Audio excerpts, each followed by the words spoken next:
Hello everyone, welcome back to our channel. আজকের video কেরাসমুথ দিয়েও আমরা কিভাবে রিবন্ডিং করব।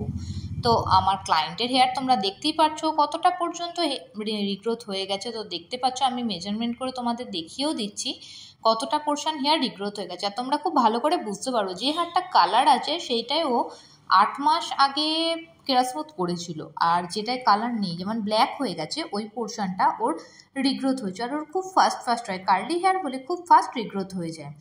তো আমি হেয়ার ওয়াশ করিয়েই বসিয়েছিলাম। আর রিগ্রোথ পোর্শনটা তো দেখতেই পাচ্ছ। তো ভালো করে সেকশন ওয়াইজ সব ক্লিপ লাগিয়ে সেকশন করে আলাদা করে দিলাম। তো আমি এখানে ম্যাট্রিক্সের অপটি দিয়ে স্ট্রেটনিংটা ফার্স্টের ক্রিমটা অ্যাপ্লাই করব। তো ও লোরিয়ালটা করতে চায়নি, সেই জন্য লোরিয়ালটা আমি সাইডে রেখে দিলাম। আর অপটেই আমি রেসিস্ট্যান্ট আর এক্সট্রা রেসিস্ট্যান্ট দুটো ক্রিম নিয়েছিলাম। তো এখন আমি এক্সট্রা রেসিস্ট্যান্টটা ইউজ করলাম। কেন আমি এক্সট্রা রেসিস্ট্যান্টটা সাজেস্ট করবো সেটাও, বা কেন আমি এখানে করলাম এক্সট্রা রেসিস্ট্যান্ট, সেটা যদি জানতে হয় তোমরা আমাকে কমেন্ট করে জানিও। আমি তোমাদের ডিটেলসে একটা ভিডিও বানিয়ে দেবো যে কোন হেয়ারে কী করবে, কোনটা এক্সট্রা রেসিস্ট্যান্ট কোনটা রেসিস্ট্যান্ট তোমরা অ্যাপ্লাই করবে। এক্ষেত্রে আমি বলে দিই, ক্লায়েন্টের হেয়ারটা খুব থিক ছিল আর কেমিক্যাল ট্রিটেড ছিল, সেই জন্যই আমি এক্সট্রা রেসিস্ট্যান্টটা চুজ করেছিলাম। তো সেকশন ওয়াইজ আমি ফার্স্ট ক্রিমটা লাগিয়ে নিচ্ছি। ফার্স্ট ক্রিমটা আমি ম্যাট্রিক্স দিয়ে করলাম কেরাসমুথটা, কেননা খুবই থিক হেয়ার আর খুব কার্লি। তোমরা দেখলেও বুঝতে পারবে যে রিগ্রোথ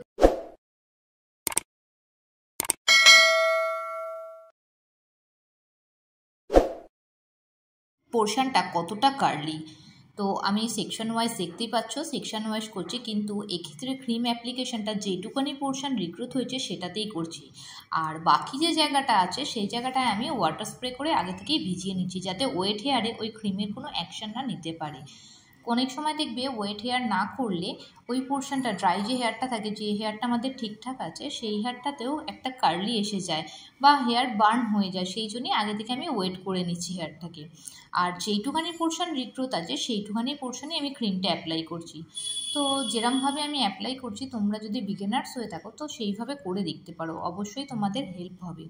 তোমাদের ভিডিওটা কেমন লাগলো বা আদার্স ভিডিওগুলো আমার কেমন লাগে সেগুলো কিন্তু কমেন্ট করে অবশ্যই আমাকে জানিও। আর চ্যানেলটা সাবস্ক্রাইব করে রেখো, এরম ধরনের ভিডিও তোমরা মাঝে মধ্যেই পেয়ে যাবে, যেটা তোমাদের অনেক হেল্প হবে।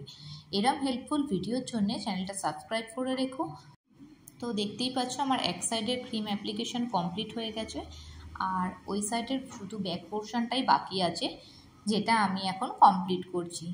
তো তোমরাও যদি এরম কোনো সিচুয়েশানে পড়ো, আমি যেরম প্রসেসে বলছি এই প্রসেসেই কিন্তু তোমরা করো, দেখবে খুব ভালো রেজাল্ট হবে আর খুব শাইনি একটা লুক পাবে। তো তোমাদের সাথে কথা বলতে বলতে আমার পুরো ফার্স্ট ক্রিম অ্যাপ্লিকেশন হয়ে গেল। এক্ষেত্রে তোমরা যদি চাও ম্যাট্রিক্সের বদলে লোরিয়ালের ক্রিমও অ্যাপ্লাই করতে পারো। লোরিয়াল, ওয়েলা, সোয়াসকাপ যে কোনো ফার্স্ট ক্রিম তোমরা অ্যাপ্লাই করতে পারো। তো দেখতেই পাচ্ছ ফার্স্ট ক্রিম আমার অ্যাপ্লাই হয়ে গেছে, তাও আমি রিগ্রোথ পোর্শনের ওপর যেগুলো করছি অনলি সেই জায়গাগুলোতেই আরেকবার করে ক্রিমটা লাগিয়ে দিলাম। আর এক্সট্রা যাতে না চুলটা কোথাও বাইরে হয়, কারণ ফ্রন্টের পোর্শনটাই আমার বেশি কার্লি ছিল, সেই জন্য আমি ক্লিপ অ্যাপ্লিকেশন একটা ক্লিপ লাগিয়ে দিয়েছিলাম। তো খুব বেশি টাইম নেয়নি, 10 মিনিট টাইম নিয়েছে, তার মধ্যে আমি একবার রিচেক করে দেখলাম কমপ্লিট হয়ে গেছে। ওই জন্য আমি পুরো মাথাটা একবার চেক করে নিলাম। তো হেয়ার ওয়াশ করে নিয়ে এলাম। হেয়ারটা নর্মাল ওয়াশ না, এখানে শ্যাম্পু ওয়াশ হয়, তোমরা জানো কেরাসমুথেতে শ্যাম্পু ওয়াশ হয়। তো শ্যাম্পু ওয়াশ করে নিয়ে আমি চলে এলাম আর ভালো করে ব্লো ড্রায়ার দিয়ে ড্রাই করে নিচ্ছি।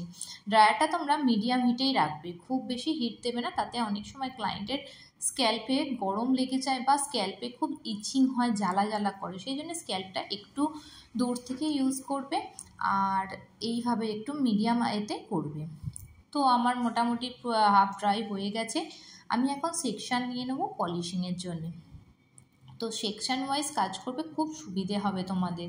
আগে সব চুল লক করে নেবে, লক করে নিলে কী হবে, তুমি যখন কাজ করবে তোমার অসুবিধে হবে না। তো আমি একটু ওয়েট হেয়ার রেখেই স্ট্রেটনারটা টানি, তাতে হেয়ারে কোনো ড্যামেজ হওয়ার চান্স থাকে না। আমি একটু ওয়েট হেয়ার রাখি, তাতে আমার সুবিধে হয়। তোমরা যদি চাও ফুল ড্রাই করে নিয়েও করতে পারো। তো দেখতেই পাচ্ছ আমি কিরম স্টেপ বাই স্টেপ একটা একটা করে সেকশান নিচ্ছি আর একটা একটা করে করছি। তো স্ট্রেটনার ধরার প্রসেসটাও তোমরা এখানে ফলো করো। তোমাদের যদি কোনো রকম অসুবিধা হয় আমাকে কিন্তু কমেন্ট করে জানিও। ভিডিওটা তোমরা কেউ স্কিপ করে দেখো না, ফুল ভিডিও দেখো, কারণ তোমাদের হেল্পের জন্যই আমি ভিডিওগুলো আমরা বানাই। আর তোমাদের একটা লাইক কমেন্ট শেয়ারেতে আমাদেরও অনেকটা ভালো লাগে, আর অনেকটা আমাদের ভিডিও নতুন নতুন ভিডিও বানাতে ভালো লাগে, যে তোমরাও আমাদের জন্য অপেক্ষা করে বসে আছো কখন আমরা নতুন ভিডিও করব। জানি তোমরা আমাদের ভিডিও দেখো আমার, আর কমেন্টও করো, সেই জন্যে এত ধরে ধরে ভিডিওগুলো তোমাদের জন্য বানাই। তো দেখতে দেখতে দেখো এক সাইডের পলিশিং আমার ডান হয়ে গেল, সেকেন্ড সাইড আমি ধরলাম, এক সাইড কমপ্লিট করে নিয়ে আমি সেকেন্ড সাইডে যাই। আর আজকে আমার হ্যান্ডস কেউ ছিল না ভিডিওগুলো করে দেওয়ার জন্য, সেই জন্যে বা হেয়ার ধরে দেওয়ার জন্য, সেই জন্য আজকে আমাকে একা হাতেই সব কাজটা করতে হচ্ছে। তোমরাও তোমাদের স্যালনে সবসময় নিজেকে এরমভাবেই রেডি করবে, যাতে তোমাদের স্যালনে স্টাফ না থাকলেও বা কোনো কারণে যদি স্টাফ আসতে নাও পারে, তোমরা কিন্তু তোমাদের কাজটা ঠিকভাবে করে যেতে পারবে। তো দেখো এবার আমি কেরাটিনটা অ্যাপ্লাই করব। আজকে আমি এখানে লাক্স লিসের কেরাটিনটা অ্যাপ্লাই করব। তো কেরাটিনটা আমি ভার করে নিচ্ছি আগে। লাক্স লিসের কেরাটিন খুব সফট, কিন্তু লাক্স লিস বলো, ডিফ্যাবুলাস, যে জিকে, যে ব্র্যান্ডেই আমরা করি না, কেরাটিন মানে আমাদের কিন্তু খুব চোখ জ্বালা করে, তো সেটা কিন্তু এই ক্ষেত্রেও হবে। তো এখন আমি সেকশন করব, কিন্তু সেইভাবে ক্লিপ লাগাতে পারবো না, কারণ আমার পলিশিং অলরেডি কমপ্লিট হয়ে আছে, সেই জন্য ক্লিপ আমি খুব একটা লাগাবো না। যেইখানে শুধু সেকশনটা করছি সেটাতেই লাগাচ্ছি, আর খুব অল্প টাইমের জন্যে। তো যেরমভাবে দেখছো আমি অনলি যে জায়গাটা রিগ্রোথ হয়েছিল সেই জায়গাটাতেই কিন্তু কেরাটিনটাও অ্যাপ্লাই করছি, পুরো চুলে লাগাচ্ছি না। পুরো চুলে লাগাবার কোনো প্রয়োজন নেই, সেই জন্য যেইটুখানি জায়গা তোমাদের দরকার সেই জায়গাটাতেই শুধু কেরাটিনটা তোমরা লাগিয়ে নেবে।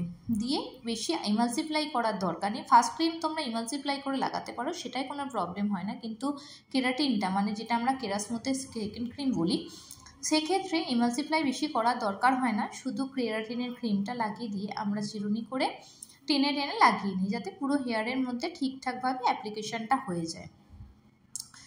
তো এইভাবেই তোমরা করো। দেখতেই পাচ্ছ কীভাবে পুরো হেয়ারের মধ্যে আমি কেরাটিনটা অ্যাপ্লাই করে নিচ্ছি। আর এই ক্ষেত্রে আমরা রিগ্রোথ পোর্শনে করছি বলে, যেটা আমরা 30 থেকে 35 মিনিট বা 45 মিনিট রাখি, সেটা না রেখে অনলি 20 মিনিট আমরা ওয়েট করব। 20 মিনিট পরে ব্লো ড্রাই করে নেবো খুব ভালো করে। ব্লো ড্রাইও করতে পারো, এক্ষেত্রে রিগ্রোথ পোর্শন বলে আজকে আমি ব্লো ড্রাইটা অ্যাভয়েড করে যাব। অনলি ড্রায়ার দিয়ে ক্রিমটাকে শুধু প্যানিট্রেট করিয়ে দেওয়ার চেষ্টা করা হচ্ছে, কারণ ব্লো ড্রাই করলে এখানে স্ক্যাল্পের মধ্যেই কাজটা হচ্ছে, তো হিটটা স্ক্যাল্পে লাগবে, সেই জন্য ব্লো ড্রাইটা আমি এখানে স্কিপ করে দিলাম। আমি ডাইরেক্ট এখানে স্ট্রেটনার ইউজ করব। তো দেখতেই পাচ্ছ খুব ছোট ছোট সেকশন নিয়ে স্ট্রেটনারটা ইউজ করবে। এখন তোমরা ক্লিপ অ্যাপ্লাই করতে পারো, তাতে কোনো প্রবলেম হয় না। আমি ক্লিপ অ্যাপ্লাই করছি না, আমি ক্লিপটা যেই পোর্শনটা কাজ করছি অনলি সেই জায়গাটাতেই ক্লিপটা লাগাচ্ছি। তো দেখতে পাচ্ছ এখন ফাস্ট ফরওয়ার্ড করা আছে, তোমরা কিন্তু খুব ধরে ধরে পলিশটা করবে। এই পলিশটা কিন্তু মেন থাকে, এতেই কিন্তু যদি ভাঁজ এসে যাওয়ার হয় তাহলে কিন্তু এখানেই এসে যাবে। তো ধরে ধরে পলিশটা করে নাও, নিয়ে দেখতেই পাচ্ছ কতটা শাইন আসছে। যে পোর্শনটা আমি পলিশটা আনছি সেই পোর্শনটাই তোমরা দেখলে বুঝতে পারবে কতটা শাইন এসে যাচ্ছে। আর এই ক্ষেত্রে তো আমি বলেছিলাম ক্লায়েন্টেরও চোখ জ্বালা করে, আমাদেরও করে, আর সেই জন্য দেখবে ক্লায়েন্ট মাঝে মাঝে চোখ মুছছে। তো এটা কোনো প্রবলেম নেই, এতে অনেক সময় ক্লায়েন্ট ভয় পায়, তো ক্লায়েন্টকে বুঝিয়ে বলবে যে এর মধ্যে আমাদের কেরাটিন থাকে বলে এতে চোখটা জ্বালা করে। তো কেরাটিনের ক্রিমে আমাদের চোখ জ্বালা করে। তো দেখতেই পাচ্ছ ব্যাক সাইডের কমপ্লিট হয়ে গেছে, আমি এখন ফ্রন্ট সাইডটা করছি। খুব ধরে ধরে করবে, আর ফ্রন্ট সাইডটা আমার কার্ল ছিল বেশি বলে আমাকে খুব সাবধানে কাজ করতে হচ্ছিল, কেন ফ্রন্ট সাইডে কার্লিও ছিল আর বেবি হেয়ারটাও অনেকটা পোর্শন ছিল। তো আমি খুব ফাস্ট কাজ করতে পারছিলাম না, ভিডিওটা আমরা ফাস্ট ফরওয়ার্ড করে রেখেছি। তো যেভাবে বললাম সেই প্রসেসে কিন্তু তোমরা একবার করে দেখো, দেখে আমাকে অবশ্যই কিন্তু কমেন্ট করে জানিও তোমাদের কেমন লাগলো। আর শাইনটা তোমরা এখনই বুঝতে পারছো কতটা শাইন এসছে হেয়ারের মধ্যে। হেয়ারের রিগ্রোথ পোর্শনটা এখন আর একদমই বোঝা যাচ্ছে না, তো আমি দেখাচ্ছি ওই জন্য, দেখো কতটা শাইন। আর এই হচ্ছে আমাদের কমপ্লিট লুক। এখনও পর্যন্ত ওয়াশ হয়নি, ওয়াশটা হবে আমাদের 24 ঘন্টা পরে। ওয়াশের আগে দেখো কতটা শাইন এসছে আর কতটা স্মুথ একটা ফিনিশ এসছে। তোমরাও এই প্রসেসে কিন্তু অবশ্যই করো। তো আজকের ভিডিও তোমাদের কেমন লাগলো অবশ্যই কমেন্ট করে জানিও। আর আজকের মতো টাটা।